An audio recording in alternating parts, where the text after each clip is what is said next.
ఆదికాండము 5వ అధ్యాయము. ఆదాము వంశావళి గ్రంథము ఇదే. దేవుడు ఆదామును సృజించిన దినమున దేవుని పోలికగా అతని చేసెను.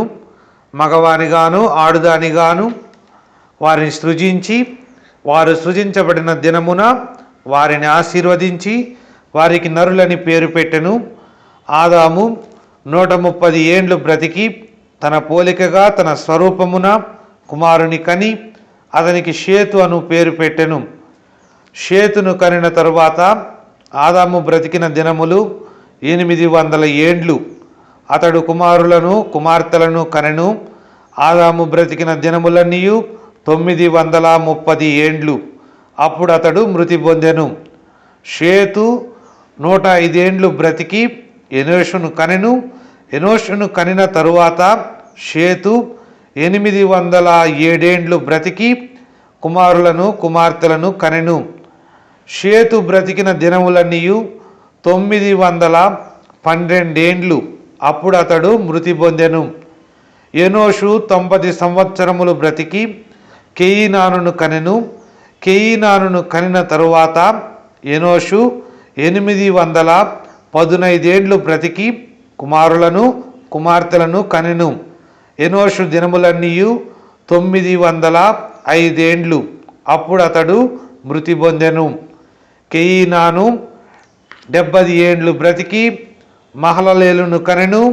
మహలలేలును కనిన తరువాత కేయినాను 840 ఏండ్లు బ్రతికి కుమారులను కుమార్తెలను కనెను.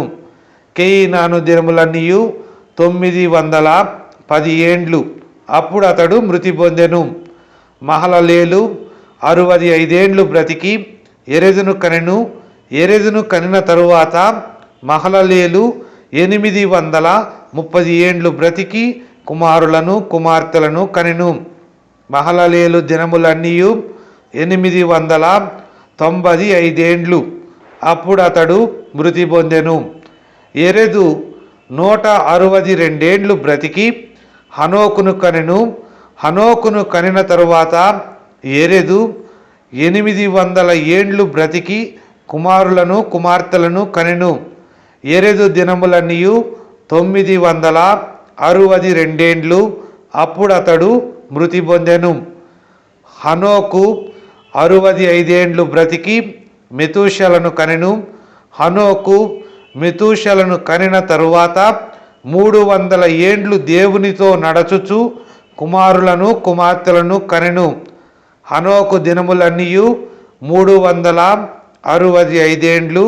హనోకు దేవునితో నడిచిన తరువాత దేవుడు అతని తీసుకుని పోయెను గనుక అతడు లేకపోయెను. మెతూషెల 187 ఏండ్లు బ్రతికి లెమెకును కనెను.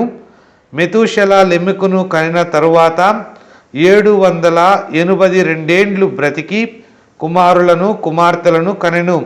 మెతూషెల దినములన్నీ 969 ఏండ్లు. అప్పుడు అతడు మృతి పొందెను.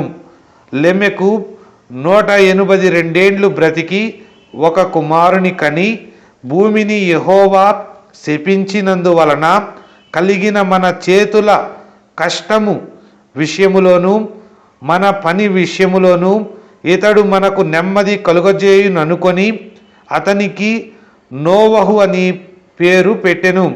లెమెకు నోవహును కనిన తరువాత 195 ఏండ్లు బ్రతికి కుమారులను కుమార్తెలను కనెను.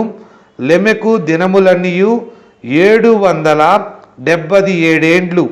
అప్పుడు అతడు మృతి పొందెను. నోవహు 500 ఏండ్లు గలవాడై షేమును హామును యాపెతును కనెను.